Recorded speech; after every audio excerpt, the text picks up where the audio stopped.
ఆశీర్వాదానికి వందనాలు సార్. మిత్రులారా, మన తెలుగు చలచిత్ర పరిశ్రమలో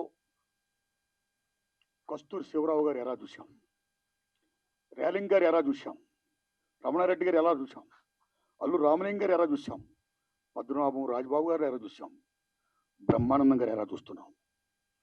ఆయన మహానటుడు, మహాజ్ఞాని, అన్నింటిని మించి మాస్టర్. అందుకే నా యూనివర్సిటీ పేపర్ లీక్ సినిమాని ఆ లోగోని బ్రహ్మానందం గారిని విజ్ఞప్తి చేసి ఆయనతో నేను రిలీజ్ చేసుకున్నా. సినిమా రెడీ అయ్యింది. నేను వెళ్ళా, అయ్యా తమరి సినిమా చూడాలి, తమరికి ఏమాత్రం నచ్చినా సరే దయచి మీరు చెప్పాలి నాకు మంచి మాటలు, నా సినిమాకి అది ఎంతో హెల్ప్ అవుద్ది, ప్రమోట్ అవుద్ది అని నేను విజ్ఞప్తి చేసిన వెంటనే నా విజ్ఞప్తిని మన్నించి వారు రావడం, ఇంత బిజీలో కూడా రావడమే కాదు, సినిమా చూసి ఇంత బ్రహ్మాండంగా మెచ్చుకొని నన్ను ఆశీర్వదించడం, ఇంకా ఇలాంటి సినిమాలు తీయడానికి ప్రేక్షదేవులు నాకు శక్తిని ప్రసాదించాలని వారు మరి చెప్పడం, ఇవన్నీ నా గురించి ఆయన చెప్తుంటే నాకు నిజంగా ఆనంద బాష్పాలతో ఆయన యొక్క ఆశీర్వాదానికి, నా పట్ల ఆయనకున్న అభిమానానికి, నా ఎడల ఆయన చూపిస్తున్న ఆదరణకి నేను పత్రికల ముందు, మీడియా ముందు, ప్రేక్షదేవులరా వారికి నేను శిరస్సు ఉంచి దండం పెడుతున్నా.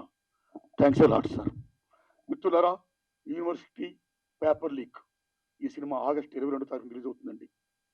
దాన్ని చూడండి, ఏమాత్రం బాగున్నా ఆదరించండి, నెంకేలా చిత్రాలు తీయడానికి శక్తిని ప్రసాదించండి.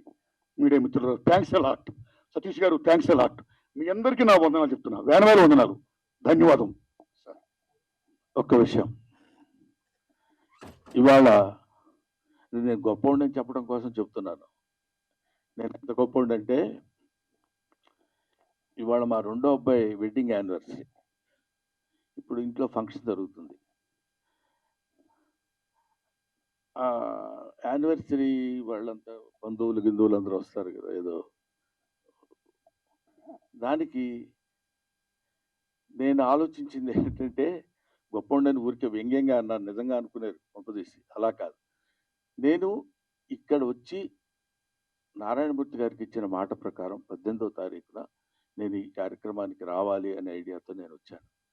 ఎందుకంటే నారాయణమూర్తి గారు అంతటి మంచి పనులు నేను చేయలేను కూడా, చేస్తానో లేదో కూడా తెలియదు. కనీసం ఇలాంటి మంచి పనులు చేసే వాళ్ళ దగ్గరికి వచ్చి వాళ్ళ మంచి పని గురించి నలుగురికి చెప్పడం అనేది, దానికోసం పెద్ద భయంకరమైన త్యాగం చేసింది కూడా ఏం లేదు అనే ఆలోచనతో చెప్తున్నాను. ఇప్పుడు నేను అర్జెంటుగా మళ్ళీ అక్కడికి వెళ్ళి, వాళ్ళు ఏదో చిన్న ఫంక్షన్ లాంటిది ఉంటే, అది ఫ్యామిలీ ఫంక్షన్ కాబట్టి దానికి నేను వెళ్ళాలనే అభిప్రాయంతో నారాయణమూర్తి గారిని అభ్యర్థించి, ఇంత మంచి మనిషి, నిలువెల్లా మంచి మనిషి, ఇప్పుడు అంటే నేను కొన్ని చెప్పాలో వద్దో తెలియదు కానీ, బట్ నాకు తెలిసిన నారాయణమూర్తి గారు ఆ రోజు నుంచి ఈ రోజు వరకు అవే చెప్పులు, అవే ప్యాంట్ షర్టు, అదే ఆటో. ఒక్క సినిమా హిట్ అయితే ఏ రకంగా మనం ప్రవర్తిస్తున్నామో ఈ రోజుల్లో మనకు తెలుసు. 2 సినిమాల్లో మంచి పేరు వస్తే ఎలా ప్రవర్తిస్తున్నామో మనకు తెలుసు. ఒక దశాబ్దం కాలం మనం సినిమాల్లో ఉండి నటించి మంచి పేరు వస్తే మన ప్రవర్తన ఎలా ఉంటుందో మనకు తెలుసు. 5 సుదీర్ఘమైన దశాబ్దాలు, 40 సంవత్సరాల సుదీర్ఘమైనటువంటి దీనిలో ఎవరు ఎన్ని రకాలుగా ప్రలోభ పెట్టినా, నో గురుగారు మీ సినిమాలో నేను యాక్ట్ చేస్తా, వద్దు మీరేది సార్, మీరు స్టార్, మీరు అలా ఉండండి అని కాకుండా, ఇప్పుడు చూసిన ప్రతి క్యారెక్టరు మనకుతో పరిచయం ఉన్న క్యారెక్టర్, మన జీవితంతో వాళ్ళతో పాటు మనం సంచరిస్తున్న క్యారెక్టరు, వాళ్ళతో పాటు మనం ప్రయాణిస్తున్నటువంటి క్యారెక్టర్స్ తీసుకుని చెప్పాడు. స్టార్స్ని పెట్టి నేను సినిమా తీసి అద్భుతాలు క్రియేట్ చేయాల, ఎన్నో అద్భుతమైనటువంటి సినిమాలు తీసి ఆ రోజుల్లో నారాయణమూర్తి గారి సినిమా పడ్డ కొట్టుకుంటూ వచ్చేవాళ్ళు. ఇవాళ వరకు అలాగే వస్తూనే ఉన్నారు, వస్తారు, వచ్చి తీరతారు.